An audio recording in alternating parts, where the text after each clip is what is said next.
एक समय की बात है, एक छोटे से गांव में एक युवक नामक सोमनाथ रहता था। सोमनाथ का सपना था कि वह अपने गांव को सुंदर, स्वच्छ और विकसित बनाना चाहता था। उसका गांव बहुत ही गंदा और अविकसित था। लोग वहां की स्थिति से अत्यंत परेशान थे।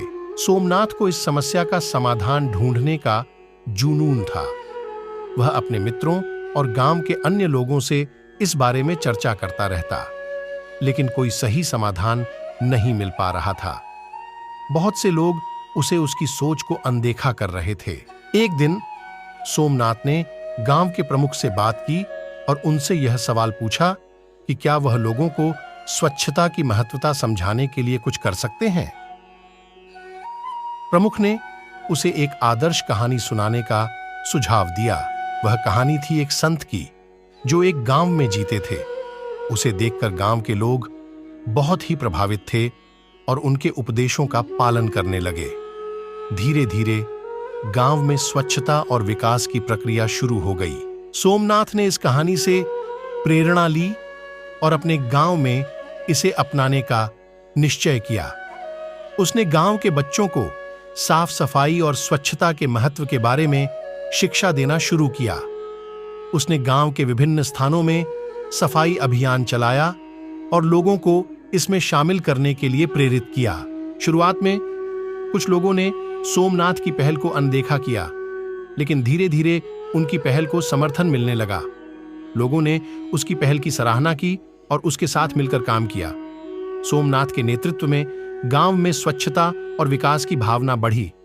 लोग अपने घरों और समुदाय के स्थानों को साफ सफाई करने लगे और उन्होंने गांव में नई पहचान बनाई। धीरे धीरे सोमनाथ की पहल को लोगों ने अपना लिया और उसका समर्थन किया।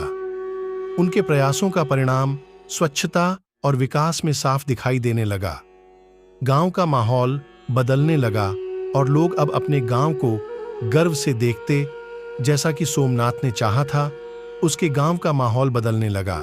लोगों की सोच में एक परिवर्तन आया और वे अब अपने गांव की स्वच्छता और विकास को गंभीरता से लेने लगे।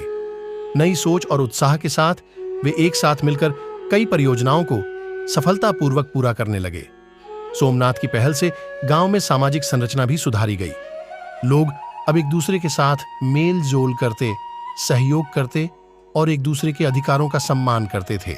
सोमनाथ के नेतृत्व में एक सामूहिक भावना का विकास हुआ जो गांव के सभी वर्गों को समाहित करता था। धीरे धीरे सोमनाथ के प्रयासों ने गांव को एक नई पहचान दी। उसके गांव में स्वच्छता, विकास और एकता की भावना फैल गई। लोग अब अपने गांव के लिए गर्व महसूस करते थे और वहां के महोत्सवों और उत्सवों में उत्साह से भाग लेते थे। सोमनाथ की पहल और नेतृत्व के कारण उसके गांव का परिवार और सामुदायिक जीवन सुधार गया। लोगों के बीच सामाजिक संबंधों में एक मजबूती आई और सभी ने मिलकर अपने गांव को एक बेहतर जगह बनाने का संकल्प लिया। इस कहानी से सोमनाथ को सीख मिली कि किसी को अनदेखा करने पर निराश नहीं होना चाहिए। उसने अपने सपनों को साकार करने के लिए हिम्मत और उत्साह बनाए रखा, जो उसे अपने गांव की समस्याओं का समाधान ढूंढने में मदद की। उसकी प्रेरणा और नेतृत्व के कारण उसके गांव में बदलाव आया और लोगों का जीवन सुधार गया।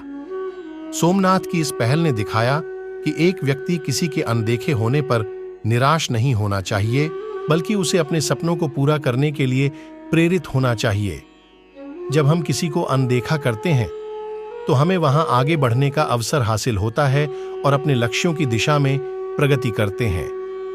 इसी तरह हमें हमेशा अपने सपनों की पूर्ति के लिए प्रेरित रहना चाहिए, चाहे दुनिया हमें कैसे देखती हो। निरंतर प्रयास करने से हम अपने लक्ष्य की दिशा में बढ़ते रहते हैं और अपने सपनों को साकार करने की क्षमता विकसित करते हैं।